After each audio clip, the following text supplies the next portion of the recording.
Prior to using the Vanguard method for systems thinking, I would have been one of the advocates for following Prince2, ITIL, having a regimented process, thoroughly understanding Sev1 defects, understanding the problems you had throughout the development lifecycle in the context of the process of delivery. I come from a Prince2 background. When I first looked at the performance of my organisation as an organisation that delivers change, I kind of saw it as a people problem. I kind of saw Prince2 as clearly the answer. It's the way that we deliver projects and it's the right way to do it. But we just seem to be getting it wrong all the time. We would have understood the user's needs in terms of requirements documents or in terms of issue tickets. We saw layers of inspection, decision-making, checkpoints, review, sign-off. And I guess the strange thing about it was that whatever the piece of work it was that you were trying to do, the same degree of control would always apply. The thing I've always struggled with, both in this organisation and in previous organisations, is how can you actually make Agile work? Using the Vanguard method, we're taught how to understand our system from the customer's point of view, and taking that customer's perspective really helped me to see things in a totally different light. One thing we learned quite early on when I studied my system was that from the customer's point of view, not only were we slow, but we were orders of magnitude slower than we intuitively thought we actually were. It's very clear that we weren't fulfilling all the needs of those customers. We didn't have a thorough enough understanding of the system in which the customer themselves were operating.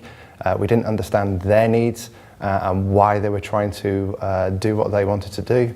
And we didn't know and we didn't even perceive ourselves as being a system condition and a constraint on them from the start.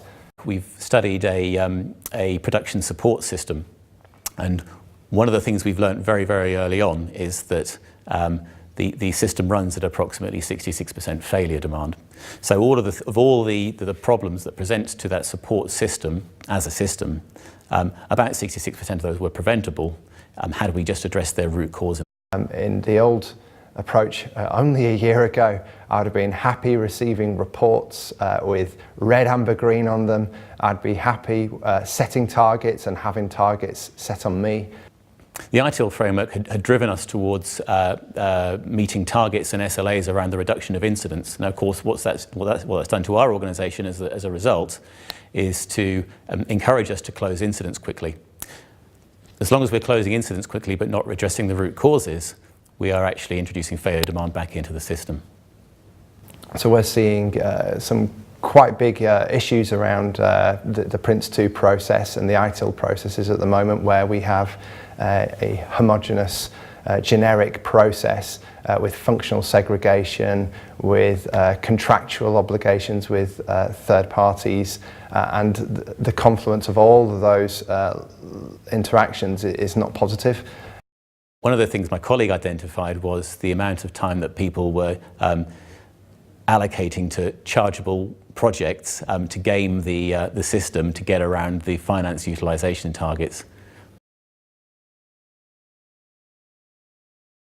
One of the biggest insights that I got was in actually sitting with the customer, watching them handle calls, seeing first time how they used our system compared to how we thought they used our system. Because we have knowledge about the system, because we have data, we can make very powerful arguments about some of the causes of variation, some of the causes of the performance of the system in general. The operating principle that we work towards about making decisions based on data and making decisions in proximity to the work allows us to control the value work, the flow of the value work.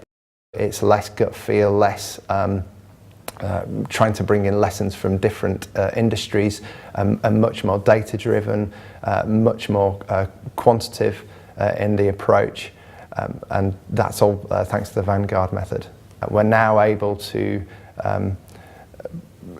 with autonomy, change that system and behave in a completely different way, and that's enabled us to hold off the constraints and subsequently provide evidence to other senior managers of the impacts for those constraints to allow us to eliminate them from the system and make normal a way of working which is much more expedient and meets the customer's needs more thoroughly and more consistently. We're finding ourselves increasingly knocking on an open door with some of our business stakeholders. A lot of the operational users within the organisation have also used the Vanguard method, and they have quite good proximity to their own performance measures. So as an IT organisation that understands its performance measures and wants to work towards improving the performance measures of an operational stakeholder, that's a really great relationship. So we've improved our performance fourfold. In terms of elapsed time, we've improved our performance no end in terms of actually understanding and doing the right thing for the customer. That's seen throughout all the stats in the way the customers are measuring the usage of the system. What we can see is when people get it and really get it, they just fly. They engage with the customer better. They understand those needs and they deliver in a more autonomous way. They feel more in control, and you can see from the smiles on their faces and the feedback they give you that they're really enjoying it. And the more they enjoy it, the more they deliver, the more the customer gives you positive feedback, the more they enjoy it, and that virtuous cycle is just there within the team. It's just made my job just far more enjoyable. The days go quickly. It's very satisfying. I can see the impact of what I do on the organisation. And I've learned probably more in the last 12 months than I learned in the last 20 years. Using the Vanguard method, we've been able to start to really understand the causes, the systemic causes of why you can't concentrate on the value work. And once you remove those systemic causes, all of a sudden you kind of have an open field for using some of the great stuff that's in the Agile Manifesto.